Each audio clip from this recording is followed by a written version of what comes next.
Okay. All right, bike fans, Eneas Freire here, or otherwise known as Coach Eneas with Lex. Lex, how are you? Pretty good. So Lex is a junior athlete that I'm fortunate enough to be working with, and I met Lex probably about a year and a half ago, right, Lex? Yep. Okay. Probably about the start of road season. Yeah. And Lex, where do you live? I live in Swampscott, Massachusetts, close to Boston area. Right. Awesome. I know that area well. I've got family out there, so I've ridden the roads that you ride on, which is great. And Lex, so tell us a little bit about the disciplines in cycling that you like. Yeah, I like more crit. Crit is my favorite. It's Right. short, it's sprinty, it's just all-out sprints, and I like as well road, which is a little longer but still fun. Right, and you've dabbled in some cyclocross. Yes. Right, and how long are these races normally? Like the ones that you really like to do. The ones I really like to do, which is criterium racing or crit racing, as we call it, it's about 45 to an hour. Right. And then road races couldn't go up to 2 hours, almost to 3. Yeah.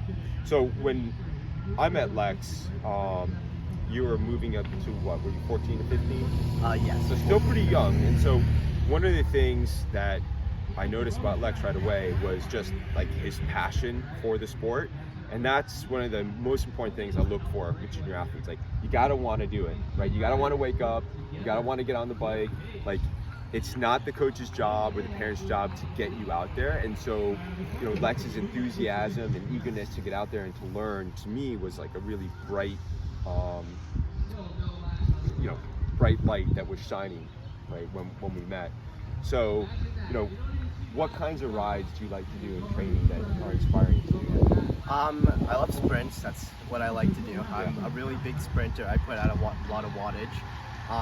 But I also like my endurance rides because it's calm, it's enjoyable, because I get to look at the environment, and I love those types of rides. Yeah, no, when we were first starting out working, it was clear that Lex liked to sprint. He liked that speed, he liked the power of it, but those are really short efforts, 10 seconds, 20 seconds, 30 seconds. But what we needed to work on was like the longer training, the longer races, and that's where we started to bump up into some problems. Because as we tried to do those longer races with more sustained efforts and longer training, Lex would start to complain a little bit about his back. And that led to a year of us sort of trying to figuring out, what's happening, what's causing the back problems, what's causing that sensation of loss of power. And as a coach, right, you don't want your athletes to be uncomfortable, so we just had to keep working on stuff. Bike fit, nutrition, stretching, pacing strategies. And we just kept bumping up against the same things. And what was great about Lexo was his ability to just keep trying something new. We bump up on a problem. Okay, what else can I try? Where else are we going to, look for help and advice? And so Lex really was showing that sense of perseverance. And again, in cycling is a really hard sport. If you haven't done it, you need to have the passion to get up in the morning to do the training, which is what we saw. But you need to have the perseverance to get through those tough days, those tough workouts, those tough races, even those tough seasons or multiple seasons. And that's really what impressed me, right? So now we're still working on helping you with your back issues. And we think where do we think we are now with that? Right now, I've been doing shorter races, so I've been up at the track and doing short 20-minute sprint races. And so far, just kind of keeping it the same training almost, but keeping it low on the racing.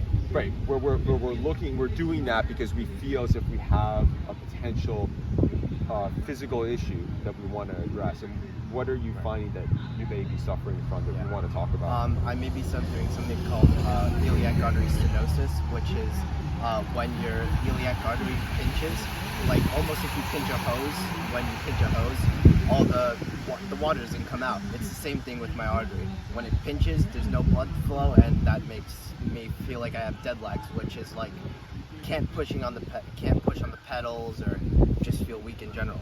Yeah, and cycling is unique where you have to bend at the hips to sit on the bike, and so it exacerbates that situation. As a coach, I've seen this before. I've seen it at the professional level, and I've seen it at the junior level, and it's something that's really hard to diagnose. It's actually something that's quite it's not really known in the normal sort of amateur level. At the pro level, there's more conversation about it, but the amateur level where we're at, it's not a conversation that coaches are having, which is why we want to bring this to people's attention. So even though Lex was motivated and eager and persistent and all the qualities that you look for, you can be as persistent as you want and you can have, as much dedication as you want, but when you're dealing with an injury like this, it's not enough. So our goal here is to try to talk about it, help people find diagnosis, and also, right, bring a little sense of like mental relief, right, where it's not just, because you're not tough enough in the sport, right? There's other things going on. So Lex, thanks so much for talking to us about Yes, this. thank you.